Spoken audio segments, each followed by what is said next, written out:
రక్షకుడైన యేసు క్రీస్తు ఘనమైన నామమున ఈ రాత్రి దైవ సన్నిధి కూడి వచ్చిన మీ అందరికీ మొట్టమొదటిగా ప్రత్యేక వందనాలు. అందరూ బాగున్నారా? సరిగట్టిగా దేవునికి స్తోత్రం చెబుదాం. హల్లెలూయా. గత వారం అంతా వర్షం, పగలంతా మధ్యాహ్నం నుంచి వర్షం కురిసేసింది. అయ్య బాబు, వర్షంకి కొట్టుకెళ్ళిపోతామని మొత్తం చాలామంది ఆ వారం ప్రార్థనకి రాలేదు.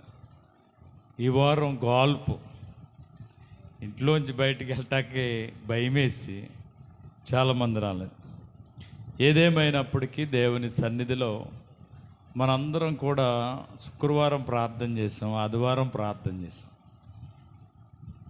విజయ్ పెళ్ళికి ఏం కావాలని, కానీ అయ్య బాబోయ్ అని అందరూ కూడా గొడవ పడేశారు. నన్ను మీకు సంగతి తెలుసా, ఇంటికి వెళ్ళేటోడికి మా అమ్మ మంచం మీద పడిపోయి మాట్లాడతలేదు, గోల కొట్టినట్టు అయిపోయింది. రాత్రి ఇంక భోజనం చేయలేదు, మళ్ళీ వారస్ ప్యాకెట్లు తెచ్చి గంజి తీసి అలాగ పాపం ఇచ్చారు గంటకి. నిజంగా మనం ఊహించిన దానికంటే అధికంగా అన్నీ కూడా దేవుడు ఏం చేశాడంటే విజయ వివాహం విషయంలో గొప్ప మేలు చేశాడు. గట్టిగా దేవుని స్తోత్రం చెబుదాం. వాతావరణాన్ని ప్రభు అనుకూలపరచాలి, పొడి వాతావరణం కావాలని అడిగాం. అలాగే దేవుడు అన్ని అనుకూలపరిచాడు. దేవుని సన్నిధిలో మనం అడిగి ప్రార్థించింది ఏది దేవుడు కాదనకుండా బిడ్డ మరి ఎంత చింతపడ్డాడో అంత ఘనంగానే దేవుడికి తన కార్యాన్ని జరిగించాడు.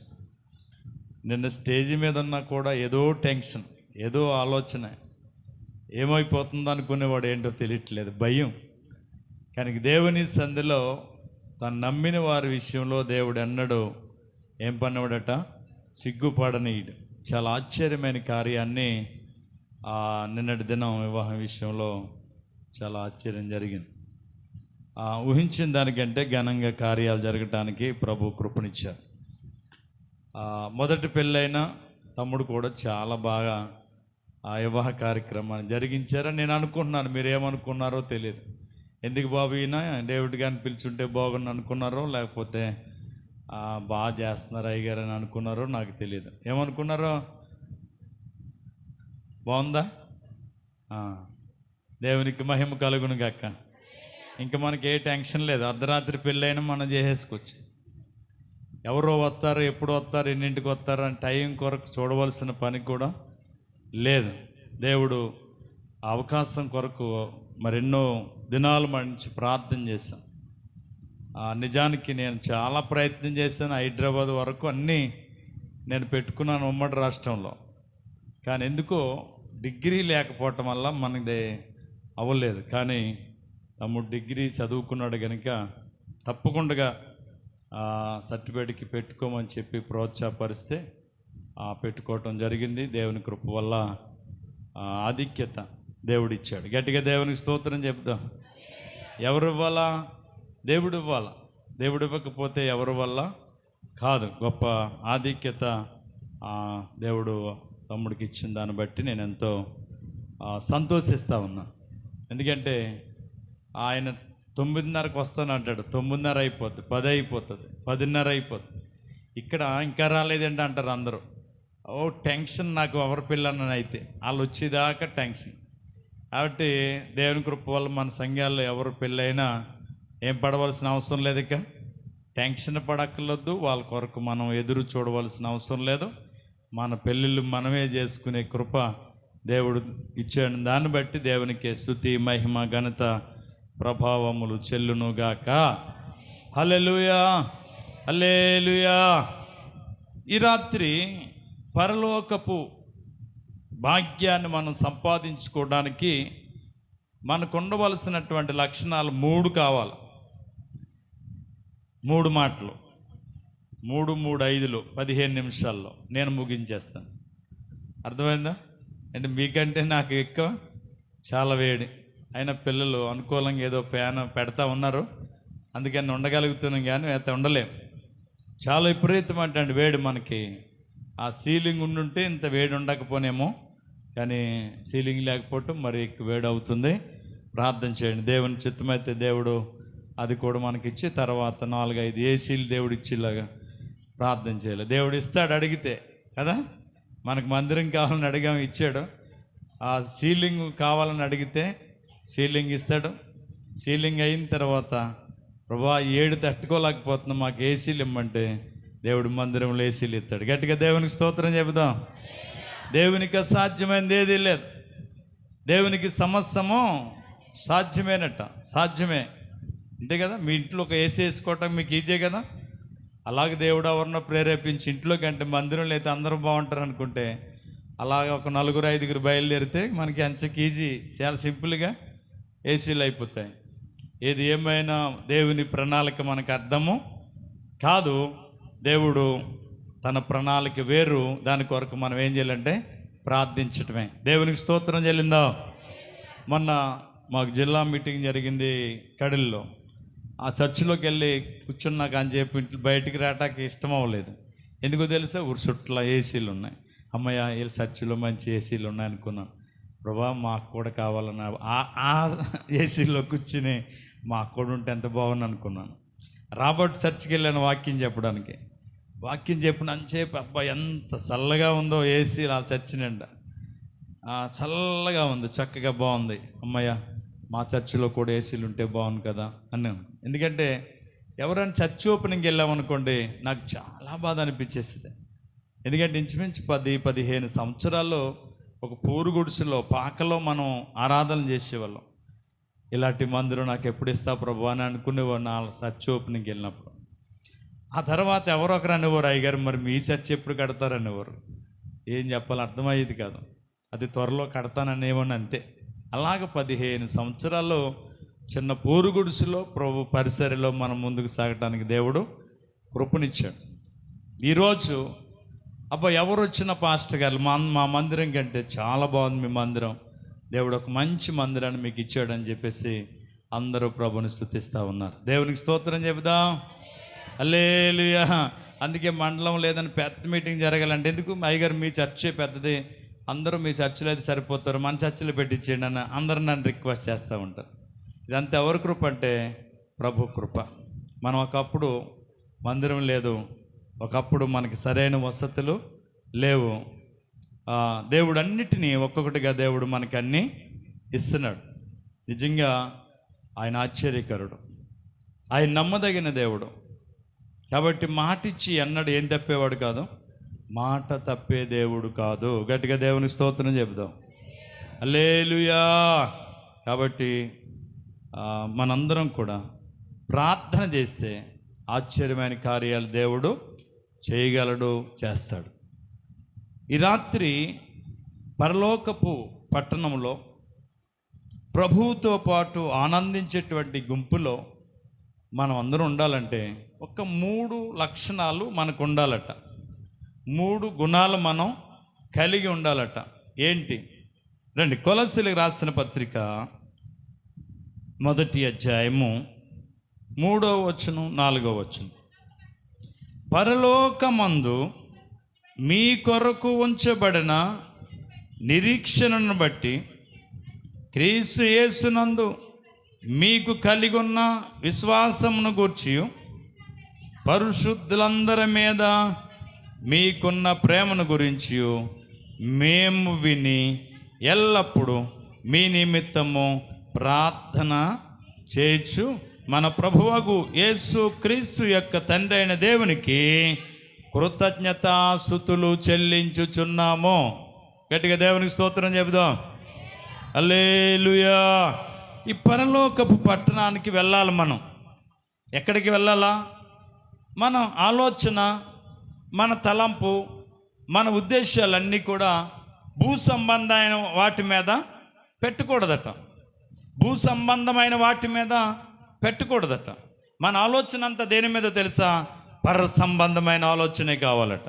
ఎప్పుడు కూర్చుని ఆలోచించుకున్నా ఇల్లు కడదామా, కట్టినింటి పైన స్టేర్ వేద్దామా, ఆ ఇంట్లో చక్కగా సీలింగ్ చేయించుకుందామా, ఏసీ పెట్టుకుందామా, లేకపోతే ఇంకోటి చేద్దామా, ఈ ఆలోచిస్తాం. ఈ ఆలోచనలు ఎక్కడ ఆలోచనలు?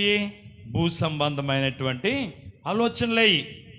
ఇక్కడ మనం ఆలోచించుకునేటువంటి ఈ లోక సంబంధం అంటే పనికి వెళ్దామా, ఆ పనికి వెళ్దామా, ఈ పనికి వెళ్దామా, లేకపోతే అలా చేద్దామా, ఇలా చేద్దామా అని ఆలోచించుకుని ఆలోచనలన్నీ ఏ ఆలోచనలో తెలుసా? భూ సంబంధమైనవి. కానీ మనం ఈ ఆలోచనలు కాదు మనకు కావాల్సింది. ఇక్కడ మనం ఏం చేసామనేది కాదు. ఇక్కడ ఏం చేసినా దాన్ని విడిచిపెట్టేసి వెళ్ళిపోవాలా, విడిచిపెట్టి వెళ్ళిపోవాలా. మీకు ఒక విషయం చెప్తాను. దరిద్రపురం సుబ్బారావు వాళ్ళ అన్నయ్య ఉన్నాడా, సీట్లు వసూలు చేసి కూడా సత్యనారాయణ గారని, ఆయన ఓపెనింగ్ అయినటువంటి 3వ రోజున కవర్ పంపించాడు. నాకు బాగా సన్నిహితం వల్ల దాంతో ఆయన దగ్గర కూర్చున్నాను. చాలా ఆలోచన చెప్పాడు ఆయన. భవిష్యత్తులో ఏమేమి చేయబోతున్నాడో, ఈ బిల్డింగ్లో, ఈ కొట్లో ఏమేమి పెట్టబోతున్నాడో, ఇలా చాలా మాట్లాడాడు నాతోటి. ఓకే సార్, అలా సెంటర్లో మంచి ఇల్లు ఇచ్చాడు దేవుడు మీకు, మీరేం పెట్టినా సక్సెస్ అవుతుంది, ఇక్కడ బాగుంటుందని చెప్పి నేను బలపరిచాను. ఓకే అనుకున్నారు. ఆ తర్వాత 4 రోజులకి, అంటే ఇల్లు కట్టిన 6 నెలలకి సడన్గా ఒంట్లో బాగోలేదని హాస్పిటల్ తీసుకెళ్తే ఆయన అకాల మరణం చెందాడు. ఏ ఆలోచనలు, ఆయన ఆలోచనలన్నీ ఏమన్నా సాధించగలిగాడా, చేయగలిగాడా? మనం కూడా ఆలోచిస్తాం. చాలా ఆలోచనలు ఉంటాయి, చాలా కోరికలు మనకు ఉంటాయి. ఏదేదో చేయాలనుకుంటాం, ఏదో జరిగించాలనుకుంటాం. కొన్నిసార్లు అనుకుంటాం వాళ్ళని లేకుండా చేయాలనుకుంటాం, కొన్నిసార్లు అనుకుంటాం నేనేంటో చూపించుకోవాలనుకుంటాం. ఇలా రకరకాల మనస్తత్వాలు కలిగి సమాజంలో మనం ఉంటాం. ఈ ఆలోచనలన్నీ ఎక్కడియో తెలుసా? భూ సంబంధమైన ఆలోచనలు. ఇవి దేవునికి ఏమి అంగీకారమైనవి కాదు, ఇవేమి దేవునికి ఇష్టమైనవి కాదు. మన ఆలోచన అంతా, మన తలంపు అంతా ఏంటి తెలుసా? ఏంటి మన తలంపై ఉండాలా? పరలోకము గురించి ఆలోచించుకుంటూ ఉండాలట. అబ్బా, నేను ఆ స్థలానికి వెళ్ళినప్పుడు నా పక్కన మికాయేలు దూత ఉంటుందంటవా, గాబ్రియేలు దూత ఉంటుందా, యేసు ప్రభు ఎదురుగుండగా నేను ఉంటానా? అబ్బా, అక్కడ ఇలాగుంటాయా? ఆలోచనలన్నీ కూడా ఎప్పుడు వెళ్ళుదునా? ఆ 12 గుమ్మములు కలిగిన పట్టణం అన్నారు, దానికి బంగారపు వీధులు అన్నారు, సచ్చౌకమైనటువంటి బంగారం అన్నారు, దాని వీధుల్లో నడుస్తామన్నారు అని ఎప్పుడు చూస్తున్న ఆలోచనలన్నీ దేనికోసం ఆలోచించాలా?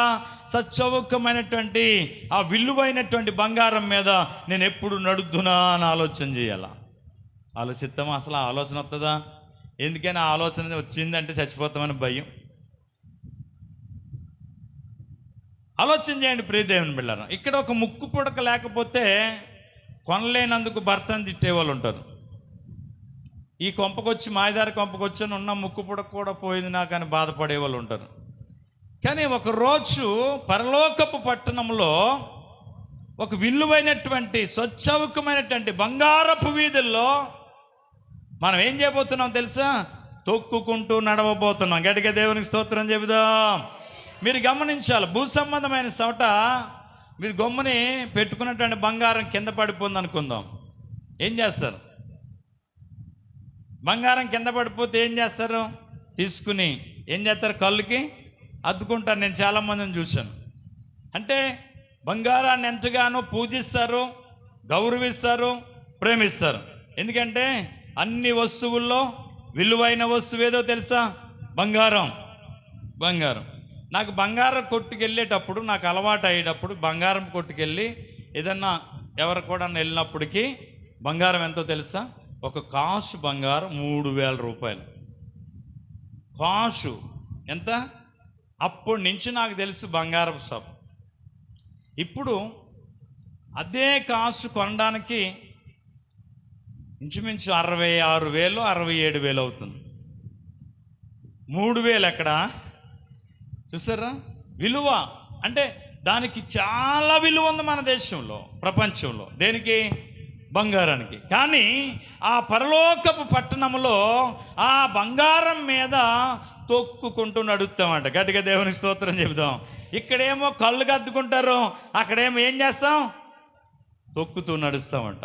ఎంత మంచి పట్టణం! కనుక మన నిరీక్షణ, మన ఆలోచన అక్కడ గురించే ఆలోచన చేయాలట. ఓకే, మొట్టమొదటిగా ఆ పరలోకపు పట్టణంలో ప్రభువుతో పాటు ఆనందించేటువంటి ఆ గుంపులో మనం ఉండాలని అంటే మనకు కావాల్సినటువంటి ఒక ప్రాముఖ్యమైనటువంటి అనుభవం ఏంటి తెలుసా? నిరీక్షణ.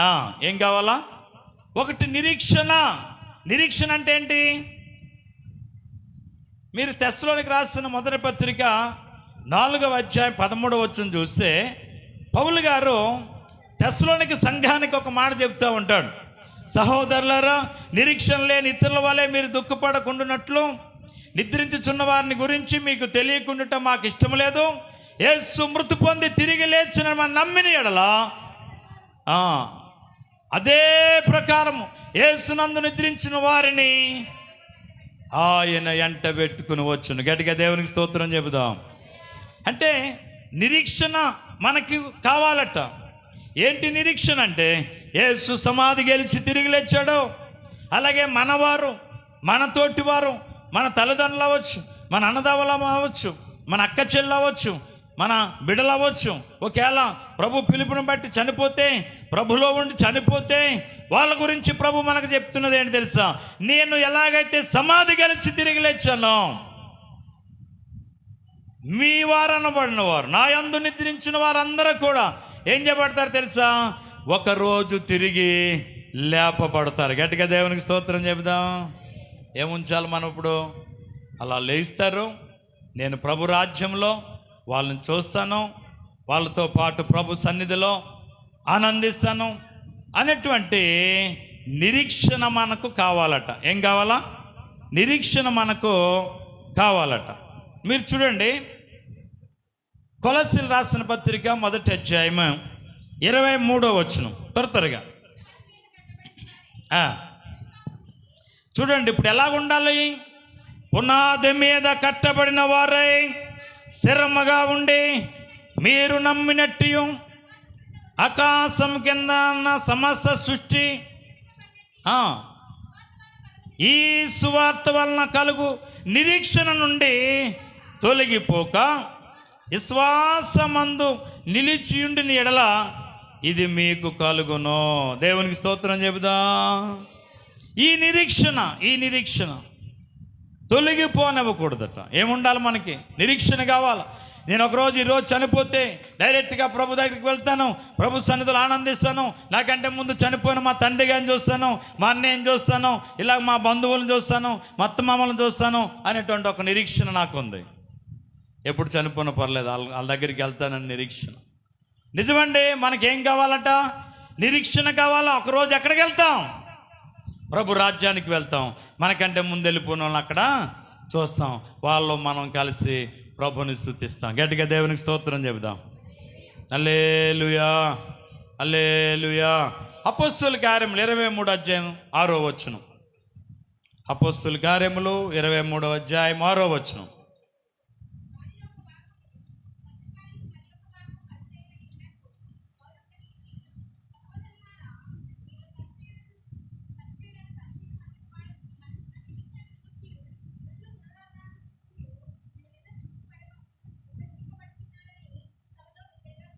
చూడండి, ఏముంది? మనకున్న నిరీక్షణను బట్టి, పునరుత్థానాన్ని బట్టి ఏం చేయబడుతున్నాను? ప్రజల చేత నేను విమర్శించబడుతున్నాను. నిజమండి, మనం గుడ్డిగా విశ్వాసం కలిగి అలాగే ఉంటే చాలామంది మనల్ని ఏం చేస్తారు? ఏళ్ళని చేస్తారు, ఎట్టకారం చేస్తారు. అయ్యి బాబాయ్, అంత విశ్వాసమే, ఏదో చూపించుకోవాలి కదా, ఎక్కడికో దిక్కు వెళ్ళాలి కదా, ఇలాగ రకరకాలుగా మనల్ని, మన నిరీక్షణ ఏం చేస్తూ ఉంటారంటే పాడు చేయడానికి చూస్తూ ఉంటుంది సమాజం. పౌలు తన జీవితంలో ఎదురవుతున్నటువంటి ఆ భయంకరమైనటువంటి ప్రలోభాలను బట్టి ఏం పడుతున్నాడు తెలుసా? చింతపడతా ఉన్నాడు. గట్టిగా దేవునికి స్తోత్రం చెబుదాం. హల్లెలూయా.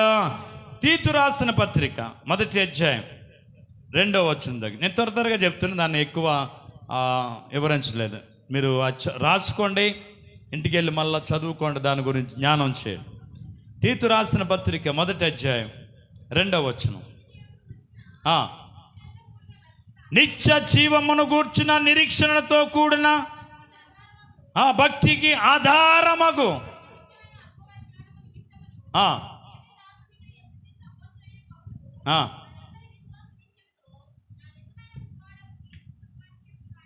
దేవునికి మహిమ కలుగును గాక. నిరీక్షణ. నిజంగా నేను చెప్పేది మొదటి మాట ఏంటంటే,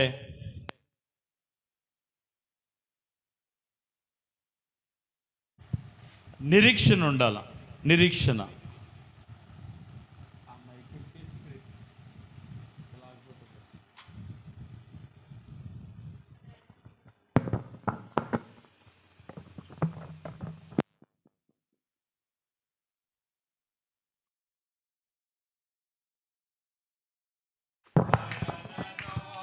స్తుతించు మా ప్రాణమా దేవుని యందు నిరీక్షణయుంచి, ఆయనను స్తుతించు మా ప్రాణమా. హల్లెలూయా. నిరీక్షణ మనల్ని ఏం పనివ్వదట, సిగ్గు పడనివ్వదు. ఆ నిరీక్షణలో మనం ఉంచటంలో ఏమాత్రం మనం వెనక అడుగు వేయకూడదు. ధైర్యంగానే మనం ఏం కలిగి ఉండాలా, నిరీక్షణ కలిగి ఉండాలా. హెబ్రీయులకు రాసిన పత్రిక 3వ అధ్యాయం 6వ వచనం. హెబ్రీయులకు రాసిన పత్రిక 3వ అధ్యాయం 6వ వచనం. అయితే క్రీస్తు కుమారుడై ఉండి ఆయన ఇంటి మీద నమ్మకంగా ఉన్నాడు.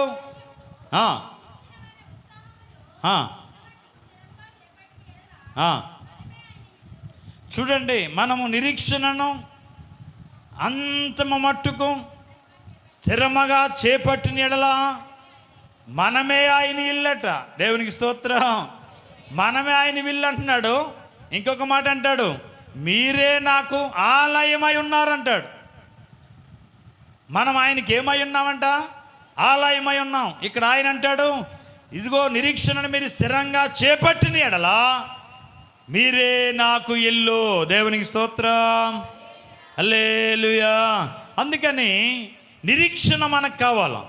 ఈ నిరీక్షణ మనకు లేకపోతే, అక్కడ అంటాడు పౌలు, నిరీక్షణ లేని ఇతరుల వలె అన్నాడు. అంటే దేవుని ఎరగిన ప్రజలకు ఏమి లేదు, నిరీక్షణ లేదు. మనం చనిపోతే పరలోకంలో వాళ్ళు వెళ్తారు, ఆ తర్వాత మనం వెళ్ళిన తర్వాత వాళ్ళని చూస్తామని అనుకుంటున్నాం మన నిరీక్షణ. కానీ అన్యులు అలా నిరీక్షణ అనరు. అన్యులు ఏమనుకున్నారు తెలుసా, చనిపోయిన తర్వాత పందు కడుపునో, కుక్క కడుపునో, నక్క కడుపునో, మళ్ళీ ఆవు కడుపునో అంటే ఏం చేస్తారట, మళ్ళా వాళ్ళు పుట్టేస్తారట. వాళ్ళు పుట్టేసి ఎల్లింటికాడే ఉంటారట. అది ఎవరి ఆలోచన, అది ఎవరి ఉద్దేశం? అన్యుల యొక్క నిరీక్షణ అటువంటిది. కానీ మన నిరీక్షణ ఏంటి తెలుసా, వాళ్ళు మళ్ళా పుట్టరు. ఒకసారే పుట్టుగా, రెండవసారి మళ్ళా మనుషుడు మళ్ళా పుట్టే అవకాశం ఇక వాడికి లేదు లేదు అని బైబిల్ చెప్తుంది. కానీ అన్యుడు ఏమనుకున్నాడు, వాడి నిరీక్షణ ఏంటి, మళ్ళా పుడతాడు అని అనుకుంటాడు. కానీ మనం అనుకుంటున్నాం మళ్ళా పుట్టిగా లేదు, ఒకరోజు మనమే వాళ్ళని దేవుని రాజ్యంలో చూస్తామని అనుకుంటున్నాం. అందుకని ఈ నిరీక్షణ విషయంలో మనం ఏం పడాలి తెలుసా, చాలా జాగ్రత్తగా నిరీక్షణ పట్టుకుని మనం ముందుకు సాగాలట, నమ్మకంగా. అంతేకాదు స్థిరముగా. ఎలాగంట, స్థిరముగా నిరీక్షణను మనం పట్టుకోవాలట. అలా పట్టుకోగలిగితే దేవుని రాజ్యంలో ఆ నిరీక్షణను బట్టి మనం ప్రభుని స్తుతించే గుంపులో ఉంటాం. గట్టిగా దేవునికి స్తోత్రం చెప్పండి. హల్లెలూయా. త్వరగా నేను చెప్తాను. రెండో మాట ఏంటంటే విశ్వాసము. ఏంటంట, విశ్వాసం అంటే ఏంటి? విశ్వాసం అంటే ఏంటి ఏమండి? విశ్వాసం అంటే ఏంటి తెలుసా? ఇక్కడ నా దగ్గర ఏమీ లేకపోయినా, నేను ఏదో ఉందని చెప్పేస్తుంటే, మీకు కనబడకపోతున్నా కూడా అయ్యగారి దగ్గర ఉంది అని నమ్మటమే విశ్వాసం. గట్టిగా దేవుని స్తోత్రం చెబుదాం. హల్లెలూయా. 30 తారీఖుని పెళ్ళెట్టేశారు, వాతావరణం తుఫాన్ అని చెప్తున్నారు అని చాలామంది నన్ను అడిగారు. నేను ఒకటే చెప్పాను, నేను పెళ్ళి అనే డేట్ ఎవరికి పెట్టినా వచ్చి తుఫాన్ ఆగింది. తుఫాన్కి ఏం కాసింది, ఎండ కాసింది అని కొంతమంది పెళ్ళిళ్ళ కోసం చెప్పాను. ఎందుకో తెలుసా, మనం ప్రార్థన చేసి ఫలానా తారీఖు అయితే బాగుంటుందని నిశ్చయిస్తాం. అది ఎవరు ప్రేరణ? దేవుని ప్రేరణ. కనుక ఆ కార్యాన్ని ఎవరు చేస్తారో దేవుడే చేస్తాడు. అంతెందుకు, నాగేంద్ర వెంకటేష్ పెళ్లి విషయాల్లో చూస్తే వాళ్ళ పెళ్ళికి వచ్చిన వాళ్ళు తడిసి వచ్చిన వాళ్ళు కూడా ఉన్నారు. కానీ ఇక్కడ అంత ప్రాంతం అంతా ఏం కాసింది? ఎండ కాసింది. మా తమ్ముడు పెళ్ళికి బయట నుంచి వచ్చిన వాళ్ళందరూ తడిచి వచ్చారు. కానీ పెళ్ళికాడ నిన్న ఎంత ఇబ్బంది పడ్డామో అంత ఇబ్బంది ఎండ కాసేసింది. నేను పెదపూల్లో జాంబవులు వాళ్ళ పెళ్ళికి, కుర్రోడి పెళ్ళికి, అయ్యా మాకు ఎవరు పంతులు వద్దు, మీరే మాకని, మీరే డేట్ నిర్ణయిస్తుంది అని మా ఇంటికి ఆటో వేసుకుని వచ్చేసారు. ఇరు పెద్దలు అందరూ, ఏంట్రా బాబు ఆటో మీద వచ్చేసారు, మీరేం ముహూర్తం చూడండి, మేము ముహూర్తం చూసేదేంటి, ఓ డేట్ చెప్తాను దానికి మీరు ఓకే అంటే, తర్వాత మళ్ళా ఎవడో ఈ డేట్ పెట్టారేంటి, ఈ సమయం పెట్టారేంటి అని మళ్ళీ మీరు మారుతానండి. ఎట్టి పరిస్థితుల్లో కుదరదు, అలాగైతేనే మీకు ఓకే అంటే పెడతాము. వాళ్ళు అలాగే అంగీకరించారు. అన్నీ నేనే వాళ్ళకి రాసిచ్చి అన్ని పెట్టాం. నిజంగా ఆశ్చర్యం ఏంటి తెలుసా, చుట్టూ ముందు రోజు దాకా విపరీతం అంటుండే వర్షమే. ప్రధానానికి వెళ్ళాం, సినుకులు అయ్యినాయి. కానీ పెళ్లి రోజున మంచి ఎండ కాసేసి, ఆ మరుసటి రోజున ఎండ కాసి, ఆ తర్వాత నుంచి మళ్ళీ తుఫానట్టేసి. ఎవరి కార్యం? దేవుని కార్యం. నిజంగా విశ్వాసం అంటే ఏంటి తెలుసా, నేను చాలామందితో చెప్పాను, ఏమి కాదు, ఇక్కడ పందిరేస్తాం, పైన వాన వచ్చినా రాకుండా ఏం అక్కర్లేదు, మీరు వేసినా పర్లేదు, వేయకపోయినా పర్లేదు, ఆ రోజు మాత్రం ఏం కురదు, వర్షం కురదా అనేది నేను చెప్పుకుంటూ వచ్చాను. కార్యం జరగడానికి ముందు ఉండవలసింది ఏంటి తెలుసా? విశ్వాసము. యేసు ప్రభు అన్నారు సమాజ మందిరపు అధికారితోటి, బాబు నువ్వు నమ్మినట్లయితే తప్పకుండా ఒక గొప్ప కార్యాన్ని చూస్తాం. నమ్ముట నీ వలనైతే నమ్మువానికి సమస్తము సాధ్యమే అన్నాడు ప్రభువు. మీరు మత్తయి సువార్త 9:27 చూడండి. మత్తయి సువార్త 9:27 వచ్చి, దావీదు కుమారుడా మమ్మను కరుణించమని ఏం చేశారట? కేకలు వేసి వచ్చిరి. ఇది చేయగలనని మీరు నమ్ముచున్నారా? వారు నమ్ముచున్నాం ప్రభువా అని చెప్పారు.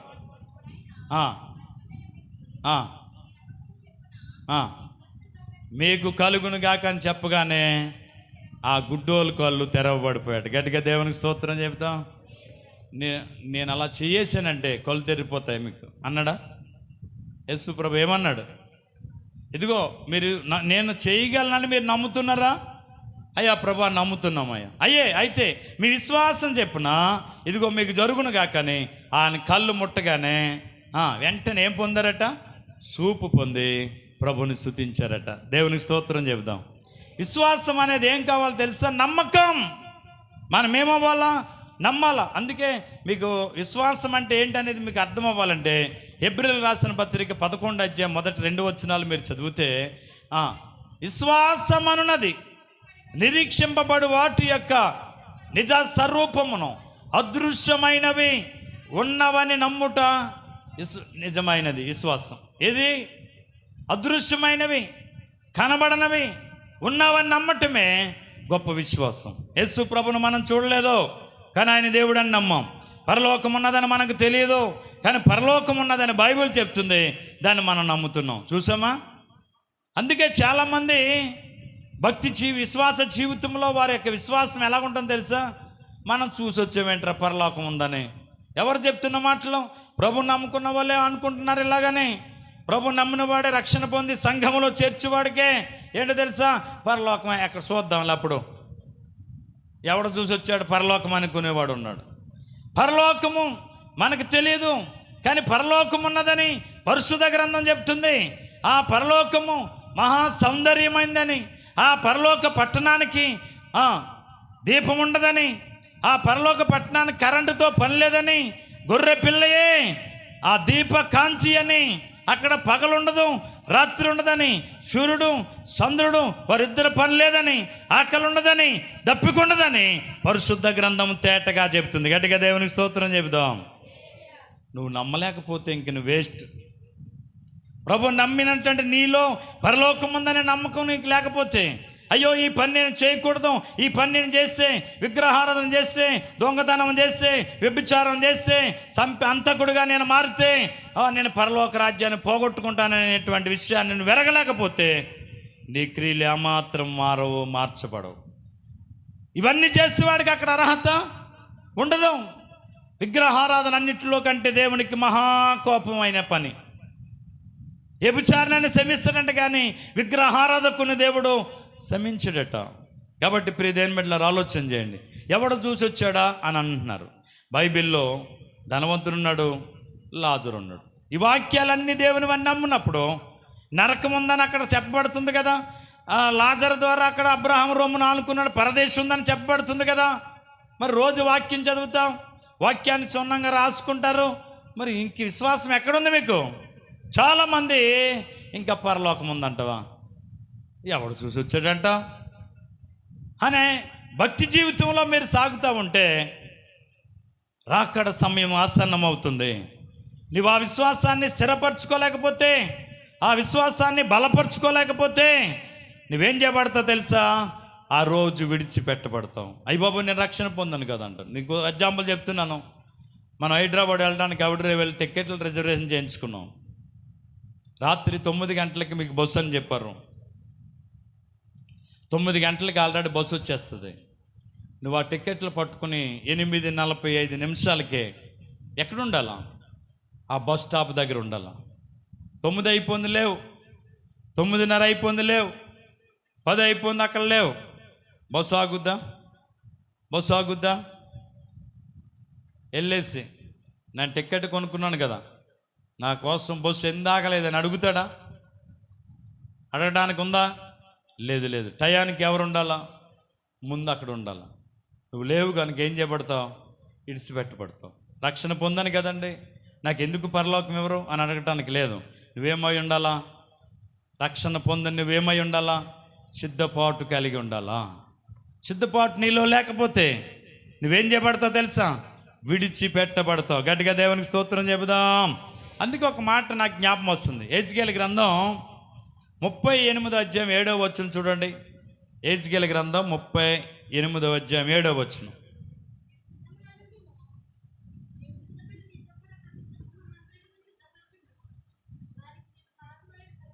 చూడండి. నీవు సిద్ధంగా ఉండము, నీవు సిద్ధపడి నీతో ఉన్నవారు సమూహం అంతటిని ఏం చేయాలో సిద్ధపరచు. ఇది ప్రభు చెప్పే మాట. ఏమై ఉండాలా? నేను పొందేశాను కదా, ఇంక తర్వాత ఎలాగున్నా పర్లేదు, నేను పరలోకం వెళ్ళిపోతాను కదా అని అనుకుంటున్నావేమో. జాగ్రత్త. నువ్వు ఎలాగ బట్టి ఉంటే అలాగ అక్కడికి చోటు అక్కడ అందరికీ లేదు, అక్కడ అందరికీ లేదు. మీరు చూడండి, నాకు ఒక మాట జ్ఞాపకం వస్తుంది. 101వ కీర్తన 6వ చూడండి. నా యొద్ద నివసించినట్లు దేశములో నమ్మకస్తులైన వారి కొరకు నేను కనిపెడుతూ ఉన్నాను. చూడండి, నా యొద్ద నివసించినట్లు ఎవరికి చోటు అక్కడ? ఎవరైతే నమ్మకంగా జీవిస్తారో, విశ్వాసములో, నిరీక్షణలో, ప్రార్థనలో, భక్తిలో, సాక్ష్య జీవితంలో, లోకములో దేవుని కొరకు ఎవరైతే నమ్మకంగా బ్రతుకుతారో, నమ్మకంగా జీవిస్తారో వాళ్ళే ఆయన దగ్గర నివసించడానికి ఎవరట? హక్కుదారులు. మరి మనం ఒకవేళ నమ్మకత్వాన్ని కోల్పోతే, నమ్మకం మనలో లేకపోతే దేవుని దగ్గర నివసించడానికి మనకి యోగ్యత ఉంటుందా? ఆలోచన చేయండి ప్రియ దేవుని బిడ్డలారా. అందుకే నువ్వు సిద్ధపడాలా. నీతో ఉన్నవారిని సిద్ధపరచు. నీకు కావాల్సిందేంటి తెలుసా? దేవుని మీద నమ్మకం నీకు కావాలి. నిన్ను పిలిచిన వాడు నమ్మదగినోడు, నేను ఏర్పాటు చేసుకున్నాడు ఈ స్థలానికి. నీ కొరకు ఒక మంచి ప్లేస్ సిద్ధపరిచాడు దేవుడు. ఇదంతా ఎవరి ప్రణాళిక? దేవుని ప్రణాళిక. చాలామంది ఉన్నారు ఊరిలో, అందరికి లేని భాగ్యం నీకు ఇచ్చాడు. దేవుడు నిన్ను సిద్ధపరచుకుంటున్నాడు. నీవు కూడా ఏమవ్వాలా? సిద్ధపడు. ఎక్కడికి సిద్ధపడాలా? ఊరికి వెళ్ళడానికి, పెళ్ళికి వెళ్ళడానికి, లేకపోతే మెచ్యూర్ ఫంక్షన్కి, లేకపోతే దినానికి, లేకపోతే ఇంకో పనికి, లేకపోతే ఇంకో దిక్కి, వీటికి కాదు సిద్ధపట్టు. ఇవన్నీ మన ఉన్నన్నాళ్ళు ఏదో ఒక కార్యక్రమం వస్తూనే ఉంటుంది. ఏదో ఒక కార్యక్రమం వస్తూనే ఉంటుంది. నిన్నంతా అక్కడ పెళ్ళ, ఈ రోజంతా కోరుకొండారపేటలో ఉండవలసి వచ్చింది 3 గంటల వరకు. విపరీతం అంటండి గాల్పు, గాలి లేదు. ఎంత ఫ్యాన్ కింద కూర్చున్నా ఫ్యాన్ చల్లగా తగ్గట్లేదు. తప్పుతుందా? మనం ఇక్కడ ఉన్నంతకాలం కార్యక్రమాలు మామూలే. కానీ మన నమ్మకత్వాన్ని ఏం చేసుకుంటూ ఉండాలా? కాపాడుకుంటూ దేవుని రాకడ కొరకు మనం సిద్ధపడాలి. గట్టిగా దేవునికి స్తోత్రం చెబుదాం. హల్లెలూయా. గలతీయులకు రాసిన పత్రిక 5వ అధ్యాయం 9వ వచనం. త్వరగా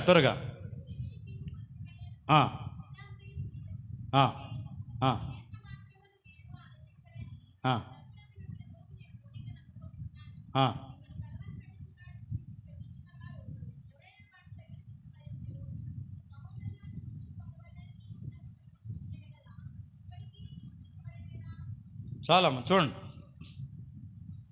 నేను అన్ని విషయాల్లో బాగానే ఉన్నానండి. ప్రార్థనకి వెళ్తాను, పాటలు పాడతాను, ప్రార్థన చేస్తాను, సాక్ష్యం చెప్తాను, వాక్యం చదువుతాను. ఒకవేళ ఆ సంఘంలో అయ్యగారు లేకపోతే వాక్యం చెప్పేస్తాను. మంచిదే.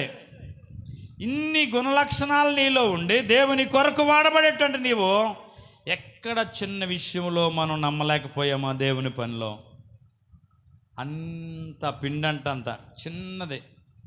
మనం రుబ్బుకుంటాం కదా పిండి. ఇంతకుముందు ఏ రోజుది ఆ రోజు రుబ్బుకునేవారు. అలా రుబ్బుకోవడానికి కూడా మనుషులకు చేతులు పనిచేయక 1/2 కేజీ పప్పు ఒకసారే గ్రైండర్లు వేసేసి రుబ్బేసి పట్టుకెళ్ళి ఫ్రిడ్జ్లో పెట్టేస్తున్నాను 4 రోజులు. అదే ఒక గంట కరెంట్ లేకపోతే అప్పటికి ఏమైపోద్ది? పిండి పులిసిపోద్ది. మనం ఎంత పిండి ఉంటే ఎంత అయిపోద్ది అంటే అది నోటు పెట్టగలమా? పులిసిపోని పిండి అట్టేసినా కూడా నూనెలో మనం కాల్చినా కూడా ఆ పులుపు ఎలాగుంటుందో తెలుసా? పులుపుగానే ఉంటుంది. నిజమే. నీ జీవితంలో అన్నీ బాగున్నాయి, చిన్న విషయంలో తప్పు నువ్వు చేస్తే, తప్పు నీలో ఉంటే పిండంతా ఎలాగైతే చిన్న డ్రాప్కి అది పిండంతా ఎలాగైతే పాడైపోద్దో నీ విశ్వాస జీవితం అంతా కూడా పాడైపోద్దట. అందుకని చాలా నమ్మకంగా మన విశ్వాసాన్ని మనం ఏం చేసుకోవాలంట? కాపాడుకోవాలంట. తెస్సలోనికి రాసిన మొదటి పత్రిక 1వ అధ్యాయం 2వ వచనం. త్వరగా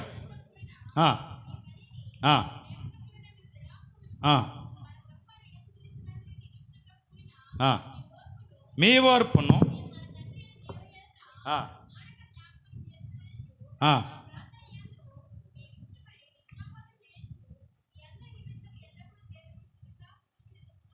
దేవునికి మహిమ కలుగును గాక. మీ విషయంలో మీకున్న విశ్వాసం, మీకున్న ప్రేమ, మీకున్న నిరీక్షణ మీరు తొలగపోకుండా ఉండనట్లుగా మీ నిమిత్తము మేము అనుదినం ఏం చేస్తున్నాం? ప్రార్థన చేస్తున్నాం. సేవకుడిగా ఒక సంఘాన్ని కాసే కాపరిగా చేయవలసిన పని కూడా అదే. మా ఇంట్లో అన్నం లేదని, పిల్లలకి బట్టలు లేవని, లేకపోతే ఇంకోటి చింత ఎప్పుడూ లేదు. కానీ సంఘంలో ఎవరైనా ఒక్కరు బాగోకపోతే వాళ్ళ కొరకే బాధ. అయ్యో వాళ్ళని సంధికి రావట్లేదనేటువంటి బాధ ఉండిపోద్ది. అయ్యో వాళ్ళు బలహీనలు అయిపోయారు, బాగు చేయను ఆయన ప్రార్థన. వాళ్ళలో నిరీక్షణ కోల్పోతుంటే వాళ్ళకి నిరీక్షణ దయచేయి ప్రభువా. విశ్వాసాన్ని కోల్పోతున్నారు ప్రభువా, ఆ విశ్వాసంలో వాళ్ళని స్థిరపరచు ప్రభువా. అయ్యో ప్రేమ లోపించేసింది వాళ్ళు, ప్రేమలో వాళ్ళని స్థిరపరచు ప్రభువా అని ఇక్కడ పౌలు చెప్తున్నట్లుగా ప్రతి సేవకుడు ఆ సంఘ బిడల కొరకు ఏం చేస్తా తెలుసా? ప్రార్థన చేస్తూ ఉంటాడు. ఇంకో సంగతి తెలుసా? మీ అక్క, మీ చెల్లి, మీ అన్నయ్య, మీ తమ్ముడు, మీ బంధువులు మీ క్షేమాన్ని చూసి ఓరవలేరు. మీరు బాగుంటే మీ అక్క కూడా రావటం మానేద్ది మీ ఇంటికి. ఎక్కడొచ్చేస్తుందో దానికి చాలా అభివృద్ధి అయిపోతుంది మా చెల్లని. మీ అన్నయ్య అంతే, మీ తమ్ముడు అంతే, మీ మామయ్యోళ్ళు అంతే. బాగుంటే ఏమవ్వలేరు, ఓరవలేరు. మీ చెల్లి ఎలాగుందమ్మన్నారు అనుకో, దానికే అమ్మ ఎక్కడొచ్చేస్తుందో బాగానే ఉందా, ఓ కూడగట్టేస్తుంది అంటది. అలా మీ అక్కే ఎవరితోనైనా సరే. కానీ మీ క్షేమం కొరకు, మీ క్షేమాన్ని కోరి ప్రార్థన చేసేవాడే మీ సేవకుడు. గట్టిగా దేవునికి స్తోత్రం చెబుదాం. అందుకని నిరీక్షణ కోల్పోకుండా, విశ్వాసాన్ని తప్పిపోకుండా, ప్రేమలో నిలిచుండినట్లుగా మీ కొరకు ఏం చేస్తున్నాం? మేము అనుదినము ప్రార్థన చేస్తూ ఉన్నాం. విశ్వాసంలో చివరి మాట ఎఫెసీయులకు రాసిన పత్రిక మొదటి అధ్యాయం 15వ వచనం.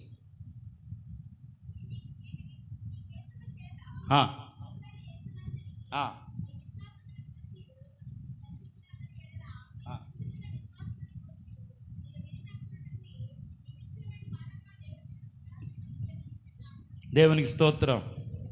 మీ విశ్వాసాన్ని చూచి, మీ విశ్వాసాన్ని కనుపరుస్తున్న విధానాన్ని బట్టి మీరు ఎంత విశ్వాసంలో ఉన్నారనే వార్త నేను వినినప్పుడు అబ్బా నేను ఎంత సంతోషించి అనుదినము మీ కొరకు ఏం చేస్తున్నాను అంటున్నాడు, అక్కడ ప్రార్థన చేస్తున్నాడంట. దేవునికి స్తోత్రం.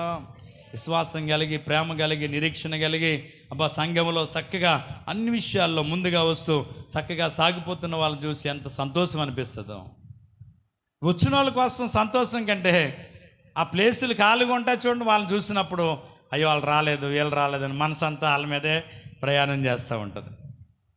ఎవరెవరు రాలేదు అలా టక్టకా చెప్పేయగలుగుతాను నేను, ఎందుకంటే ఆ సేవకుడికి ఉన్నటువంటి మనసు అది. వచ్చిన వాళ్ళు అలా పక్క వదిలేస్తాం. యేసుప్రభు చెప్పాడు 99 గొర్రెలు వదిలేసి దేనికి వెళ్ళాడట? ఒక్కగానొక్క గొర్రె. అయ్యో ఇంతమంది వచ్చారే, వాళ్ళు రాలేదు, వీళ్ళు రాలేదు. మనసు అంతా ఎవరిని ఎక్కైతే ఉంటుంది, వాళ్ళు రాలేదు, వీళ్ళు రాలేదని. నిజమండి. పౌలు అంటున్నాడు, మీ గురించి నేను విన్నప్పుడు, మీ ప్రేమను గురించి విన్నప్పుడు, మీ విశ్వాసాన్ని గురించి విన్నప్పుడు అబ్బా ఎంత విశ్వాసములో వీళ్ళు నడుస్తున్నారని మేము మానక మీ కొరకు ఏం చేస్తున్నానో ప్రార్థన చేస్తున్నాను అంటున్నాడు ఆయన. గట్టిగా దేవునికి స్తోత్రం చెప్దాం.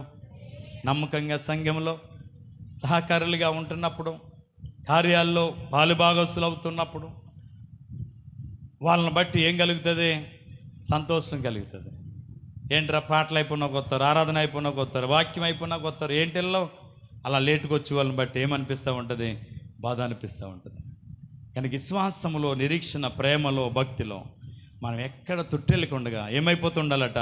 మనం ముందుకు కొనసాగాలట. గట్టిగా దేవునికి స్తోత్రం చెప్దాం. చివరిగా ప్రేమ, ప్రేమ, యేసుని ప్రేమ అది ఎవ్వరు కొలవలేనిది, నిజమో దేనిని నమ్మో.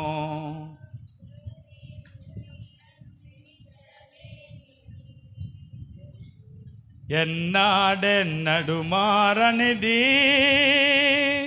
నా యేసుని దివ్య ప్రేమ, ఎన్నాడెన్నడు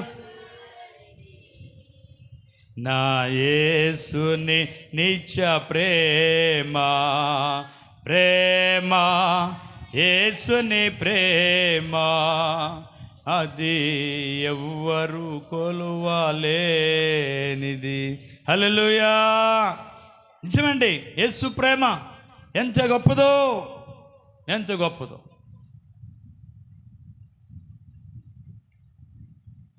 నిన్ను రక్షించడానికి యేసు తండ్రి సింహాసనాన్ని విడిచిపెట్టేసి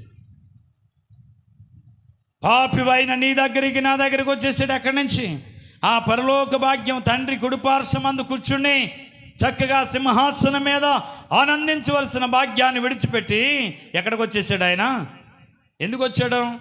యోహాను సువార్త 3వ అధ్యాయము 16వ వచనం. 3వ అధ్యాయం 16వ వచనం. దేవుడు లోకమును ఎంతో ప్రేమించెను, విశ్వాసముంచు ప్రతివాడును నశింపక నిత్య జీవం పొందినట్లు ఆయనను అనుగ్రహించెను. దేవునికి స్తోత్రం చెబుదా. ఎలాగొచ్చాడు ఆయన? ఎందువల్ల వచ్చాడు? ఎందుకొరకు వచ్చాడు అని అంటే ప్రేమ. నిన్ను నన్ను ప్రేమించినటువంటి ప్రేమకు బదులుగా దేవుడు లోకమును ఎంతో ప్రేమించాడు. అయ్యో ఈ ప్రజలు నశించిపోతున్నారు, ఈ ప్రజలు ఇబ్బంది పడతారు, వీళ్ళని ఎలాగైనా సరే రక్షించాలనుకుని యేసంట ఆ పరలోక భాగ్యాన్ని విడిచిపెట్టి దాసుని స్వరూపం ధరించి రిక్తునిగా తను తాను చేసుకుని ఈ లోకానికి వచ్చి మన కొరకు ప్రాణం పెట్టిన దేవుడు ఆయన. దేవునికి స్తోత్రం చెప్దాం. యేసు నువ్వెంతగా ప్రేమిస్తున్నావు? నీకు కలిగిన వాటన్నిటికంటే దేని మీద నీ ప్రేమ ఎక్కువ ఉండాలా? ఎవరిని ఎక్కువగా మనం ప్రేమించాలా? ఎవరినండి? మనం దేవుని కంటే దేన్నైనా ఎక్కువగా ప్రేమిస్తే నువ్వు ప్రేమించే వస్తువు నీకు దూరం అయిపోద్దట. అన్నిటికీ ప్రథమ స్థానం ఎవరికి ఇవ్వాలా? దేవునికి ఇవ్వాలా. ఎందుకంటే ఆయన మనల్ని ప్రేమించి వచ్చినవాడు. చూడండి, రోమీయులకు రాసిన పత్రిక 12:9. నేను ఒక్క 2 మాటలు చెప్పి ముగిస్తాను త్వరగా. 12:9. ఎలాగ ఉండాలట? పరలోక భాగ్యం మనం సంపాదించుకోవాలంటే కపటము లేనిదై ఉండాలట, క్రోధము లేనిదై ఉండాలట, అసూయ లేనిదై ఉండాలట, నిష్కపటమైందై ఉండాలట. ఏమై ఉండాలా? పావురాల్లో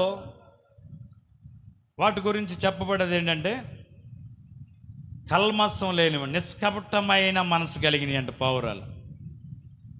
ఆడది చంపబడితే మగదొచ్చి వెంటనే దొరికేస్తుందండి, చంపబడిపోద్దండి. మగది చంపబడితే ఉండేళ్ళ దెబ్బకి ఆడదొచ్చి దొరికేద్దటడికి. ఎందుకంటే చనిపోతే ఇద్దరం చనిపోవాలనుకుంటే. ఈరోజు మన ప్రేమ ఎటువంటిది? భర్త ఎడలా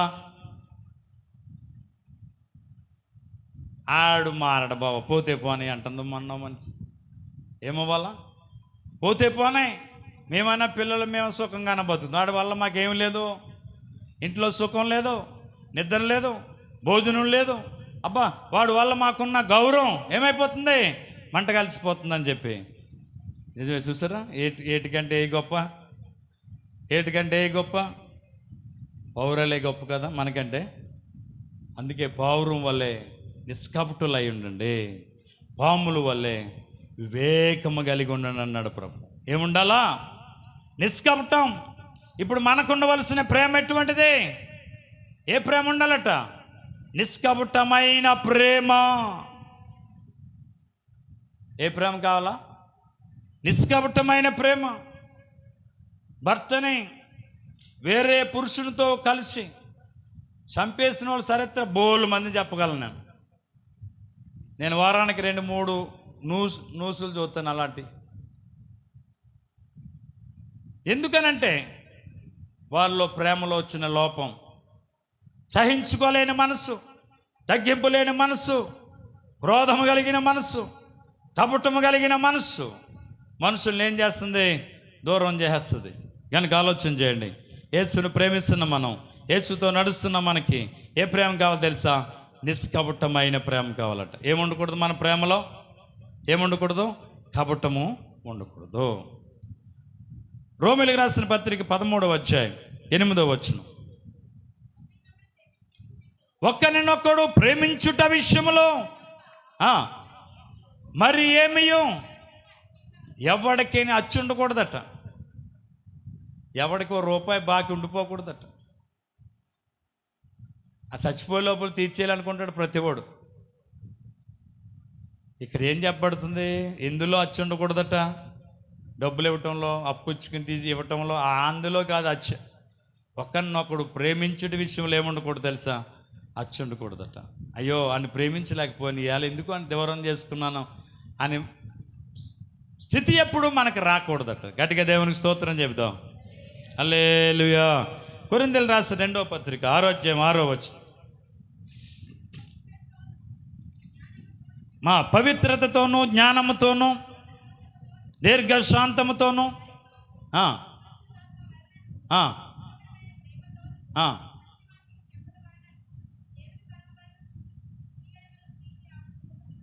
చూడండి ఏ ప్రేమ అండి? నిజంగా యేసయ్య ప్రేమ ఎంత గొప్పదండి, వర్ణించడానికి మనం సరిపోతాం. ఎంత మంచి ప్రేమ అండి. ఆయనలో పాపం ఉందా? ఆయనలో దోషం ఉందా? ఎందుకు సిలువేయబడ్డాడు? కొంతమంది ఏమంటారు తెలుసు? యేసుప్రభు దేవుడైతే ఎందుకు సిలువేయబడ్డాడు? మనుషుల చేత యేసుప్రభు దేవుడైతే సిలువేయబడ్డం ఏంటి? ఆయన దేవుడు కనుకనే సిలువేయబడ్డాడు. నీ పక్కనున్న ఆవిడ మీద కాలేజ్ గట్టిగా నొక్కుబట్టి ఎంత ఓర్చుకుంటుందో చూద్దాం. పట్టమని లెంపగా లాగుద్దాం మనం. మనుషుడు ఎవడు ఓర్చుకోలేడు, మనుషుడు ఎవడు సహించలేడు. ఆయన దేవుడు కనుకనే మనుషులు చేసిన హేయమైన క్రియలకు ఆయన ఏమయ్యాడు తెలుసా? సహించుకున్నాడు, ఓర్చుకున్నాడు. ఆయన చేయవలసిన యాగాన్ని ఏం చేశాడు తెలుసా? సమస్తము సంపూర్తిగా పూర్తి చేశాడు. గట్టిగా దేవునికి స్తోత్రం చెబుదాం. అందుకని మనకు ఉండవలసింది అటువంటి ప్రేమేనంట. తిమోతికి రాసిన 1వ పత్రిక 1వ అధ్యాయము మొదటి అధ్యాయం 5వ వచనం.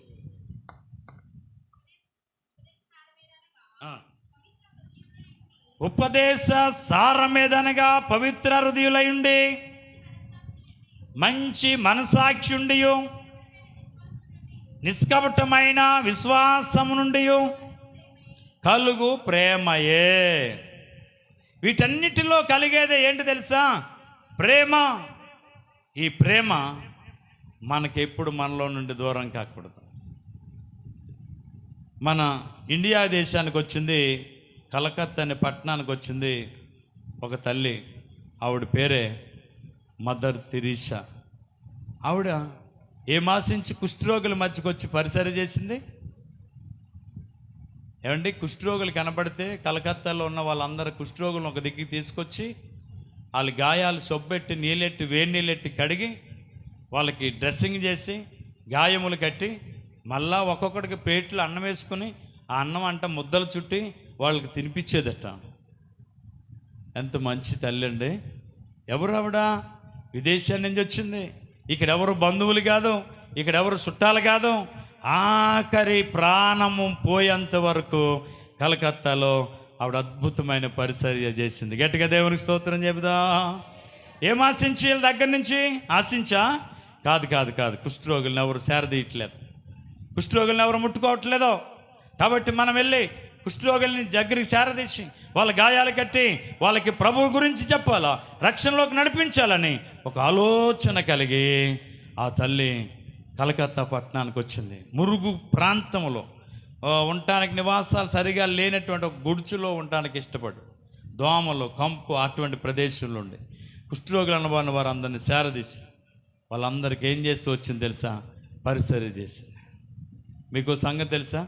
ఆవిడ చనిపోయినప్పుడు శవపేటకి తీసుకుని వెళ్తుంటే దానికి ముందు పావురం అంట రోడ్డు మీద అలా నడుచుకుంటూనే వెళ్ళిందట. ఎక్కడి వరకు వెళ్ళింది? ఆమెను ఎక్కడ పాతి పెడతారో అక్కడ వరకు వెళ్ళిందట. ఆ పావురం పాతి పెట్టేంత వరకు అక్కడే ఉందట, ప్రజల మధ్యలోనే ఉందట. అది బెదరలేదట, అదరలేదట. ఆమెను పాతి పెట్టిన తర్వాత అప్పుడు వాళ్ళందరూ చూస్తున్నారు కానీ పావురం ఎగిరిందని మరుసటి రోజు పేపర్లో పెద్ద పావురం అనేసి అక్కడ న్యూస్ రాసుకొచ్చారు. ఎంత మంచి మనసు కనుక పరిశుద్ధాత్మ దేవుడు పావురపు రూపంలో ఆమెను నెమ్మడించాడు. ఆమెను ఆత్మను తీసుకుని పరమునకు వెళ్ళాడు అని పెద్దలైన వారు చాలామంది చెప్పారు. గట్టిగా దేవునికి స్తోత్రం చెప్దాం.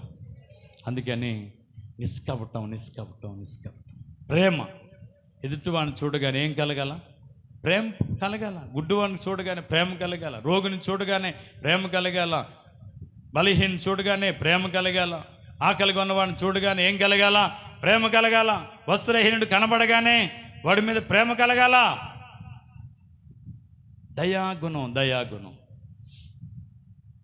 మొన్న పొద్దుటే నేను బయటే పడుకుంటాను. 5 గంటలకి మా గేట్ దగ్గర నుంచి అయ్యగారండి అంటున్నాడు. ఏంటి ఇప్పుడు ఎవరు లేపుతున్నారా నన్ను అనుకుని తులిపల్లి వేసాను. ఇంతకుముందు మా ఊరిలో వాళ్ళు మాట్లాడేటోళ్ళు ఇంతకుముందు ఉన్నారు. వాళ్ళు ఎప్పుడు ఈ లోపల రాలేదు. వాళ్ళు అతనికి అనిపించాడు ఎదురుగుండ గుమ్మం దగ్గర. నన్ను అయ్యగారండి అంటున్నాడు. నేను ఇంకా లేగలేదు, పొద్దుట 5 అయిపోతుంది. నేను 3 గంటలు వేసి పడుకున్నాను. మళ్ళా ప్రార్థన చేసుకుని ఈ తుల్లిపడి అయ్యగారు అనగానే లేచిపోయాను. ఆయన లేచిన వెంటనే వందనాలు చెప్పాడు. నేను వందనాలు చెప్పాను. ఏంటి బాబు అని అడిగాను. ఏమి లేదయ్యా, మా మనవరాల పెళ్ళి. దైవ సేవకులుగా మొదటగా మీరు ఎంతో కొంత ఇస్తే పెళ్ళికి ఏ లోటు లేకుండా ఉంటుందని ఆశ రాత్రి అలాగా నాకు అనిపించింది. అందుకు మీ దగ్గరికి వచ్చాను. పొద్దుటే లేకపోతే పొద్దుటే శనిగ్రహం ఏంటని అనాలా? ఏమనుకోవాలా? ఏమీ లేదు. వాడు అలాగనగానే నాకు ఒకసారి తప్పకుండా కానీ చెప్పి ఇంట్లోకి వెళ్ళి గబోవా వాడికి డబ్బులు అట్టుకొచ్చి ఇచ్చాను. చాలా సంతోషంగా మమ్మల్ని దీవించి వెళ్ళిపోయాడు. మనం చూడగానే సీదరించుకునే మనసు మనకు ఉండకూడదు. బలహీనుడు కనబడగానే పక్కకి తప్పుకునే మనసు మనకు ఉండకూడదు. వాడు ఏ విషయంలో బలహీనుడో చేరదీసి వాడికి ఆదరణ కలిగిస్తే ఎవరికి పెట్టినట్టు తెలిసి ఇవన్నీ ఎవరికి పెట్టినట్టండి? ఆకలి కొన్నవాడికి అన్నం పెడితే, వస్త్రహీనుడికి వస్త్రాలు ఇస్తే, రోగై ఉన్నప్పుడు చూడవెళితే సరసాలు ఉన్నప్పుడు పరామర్శించడానికి వెళితే ఎవరికి చేసినట్టు ఇవి? మనం ఎందుకు వెళ్ళాలి దాన్ని చూడడానికి? నన్ను చూడడానికి వచ్చింది ఏంటి ఎప్పుడన్నా అనుకుంటున్నారు ఇప్పుడు జనాలు. ఆడికి ఎందుకు ఎట్టాలి కూడు? మా పిల్లలకి ఎప్పుడన్నాడు ఇప్పుడు మెతుకులు ఎట్టాడంటే ఎందుకు ఎట్టాలనుకుంటున్నారు ఇప్పుడు మీరు అందరూ. కానీ ఎవరికి చేస్తున్నామని చెప్పాడు ప్రభు. యేసు ప్రభు అంటున్నాడు, నేను ఆకలి కొన్నప్పుడు అన్నం పెట్టారు, వస్త్రహీనుడు కొన్నప్పుడు వస్త్రాలు ఇచ్చారు, రోగి అయినప్పుడు పరామర్శించారు, నేను దిగంబరిగా ఉన్నప్పుడు నాకు వస్త్రాలు ఇచ్చారు, నేను సరసాలు ఉన్నప్పుడు నన్ను చూడవచ్చారు అని ప్రభు చెప్తున్నాడట.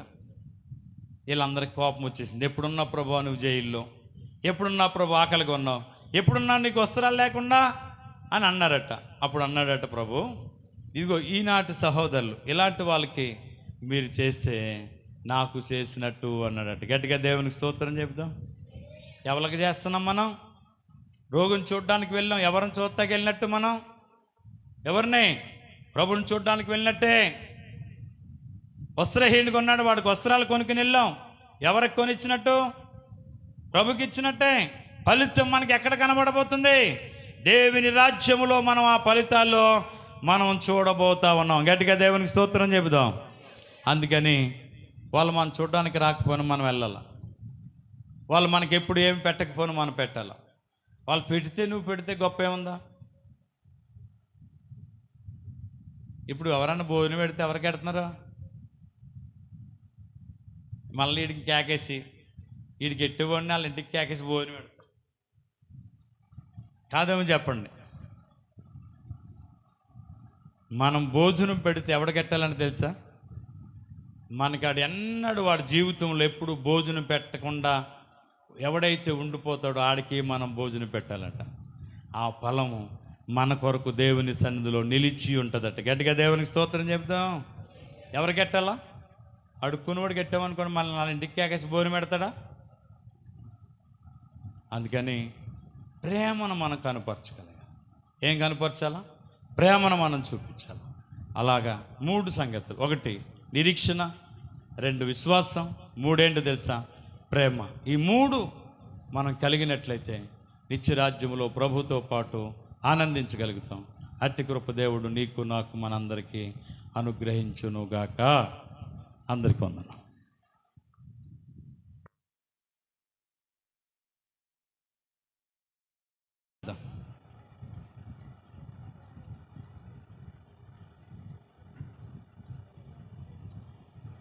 ప్రార్థన చేద్దాం. ప్రేమ నమ్మకం కలిగిన మా తండ్రి, మీకు వందనాలు. భయంకరమైనటువంటి దినాలు ప్రభువా, మా మనుషులుగా మేము తట్టుకోలేనంత విపరీతమైన వేడి, గాల్పు, ఉక్కిరిబిక్కిరి అయిపోయే పరిస్థితిగా ఉంటుంది నాయన. కానీ నీ కృపచేత మమ్మల్ని ఇప్పటి వరకు సజీవులుగా ఉంచాం. నీ పాద సన్నిధిలో చేరి పాడుటలో, ప్రార్థించుట్లో, ఆరాధించుట్లో, వాక్య జ్ఞానము చేయట్లు ఎంతో కృపనిచ్చాం. తిరిగి మళ్ళా మా గృహాలకు వెళ్తుండగా క్షేమమును, భద్రతనిచ్చి కృపతో నింపండి దేవా, నీకు స్తోత్రాలు. ఇంకో బలహీనైన వారు రాలేకపోయిన బిడ్డల కొరకు ప్రార్థిస్తున్నాం. గంట లక్ష్మమ్మ గారికి ఉన్న అనారోగ్యాన్ని స్వస్థపరచండి. ఏ బలహీనత అయినప్పటికీ యేసు నామములో విడుదల కలుగునుగా కానీ ప్రార్థన చేస్తున్నాం. అలాగే కరుపోతు కృష్ణమూర్తి గారికి ఉన్న అనారోగ్యం స్వస్థపరచండి. ఆయనకున్న నేర్చం బలహీనత నుంచి విడిపించండి. చక్కని ఆరోగ్యాన్ని ఇవ్వండి ప్రభా, స్తోత్రాలు. అలాగే తండ్రి నరేష్ను, సుకన్యాన్ని ప్రేమించి ఇచ్చినటువంటి బిడ్డ తండ్రి అభిని బట్టి ప్రార్థిస్తున్నాం. బిడ్డకు మోషన్స్, వాంటింగ్స్, బలహీనత నాయన, కానీ మీరు ఇచ్చిన ఆరోగ్యాన్ని బట్టి వందనాలు, స్వస్థతను బట్టి వందనాలు. ఇక నా బిడ్డకు ఆరోగ్యం ఇచ్చి నీ కృపలో, నీ దయలో వర్ధెల్ల చేయమని ప్రార్థన చేస్తూ ఉన్నాను. గో ప్రభా, ఇక్కడ ఉన్న ప్రతి ఒక్కరిని బట్టి కూడా మీకు వందనాలు. ప్రత్యేకమైన కృపతో నింపండి. ఎందరైతే రాలేకపోయారో వారు మేము కలిసి నీ రాకడ ఆలస్యమైతే మరొకసారి నేను స్తుతించుకునే భాగ్యం ఇచ్చి నీ నామాన్ని మహిమ తెచ్చుకోమని, ఇప్పుడున్న మమ్మల్ని అందరినీ కూడా కృపతో నింపమని, ఘనత, మహిమ, ప్రభావాలు మీరే పొందమని, తీసుకొచ్చిన బిడ్డలు తీసుకొచ్చిన కానుకలు దీవించమని, రెట్టింపు ఆశీర్వాదాలు బిడ్డలకు దయచేయమని, ఈరోజు రాలేకపోయిన వారు మేము కలిసి తిరిగి రేపు ఉదయకాలపు వేళలో స్తుతి ఆరాధనలో మేమంతా పాల్గొనటానికి కృపనిచ్చి మేలు చేయండి. ఘనత, మహిమ, ప్రభావాలు మీరే పొందండి. యేసయ్య శక్తి గల నామమున ప్రార్థించి స్తుతించి అడిగి వేడుకొనుస్తున్నాం పరమ తండ్రి. ఇప్పుడు మన తండ్రి అయిన దేవుని యొక్క ప్రేమయు, కుమారుడైన యేసుక్రీస్తు వారి యొక్క కృపయు పరిశుద్ధాత్మ్యకనుని సహవాసము సమాధానం మనకును మన కుటుంబాలకు సంఘానికి గ్రామానికి ప్రభు కృప నిత్యము తోడై నడిపించునుగాక. యేసు రక్తమేచ్చే సిలువ రక్తమేచ్చే ప్రవేశ రక్తం సంపూర్ణ విషయం పువాది కెలిగనంత నాశనం కలుగునుగాక. ఆయన సన్నిధి కాంతి మన మీద మన బిడల మీద సంఘం మీద నిత్యము నిలుచునుగాక. Amen amen amen. అందరికీ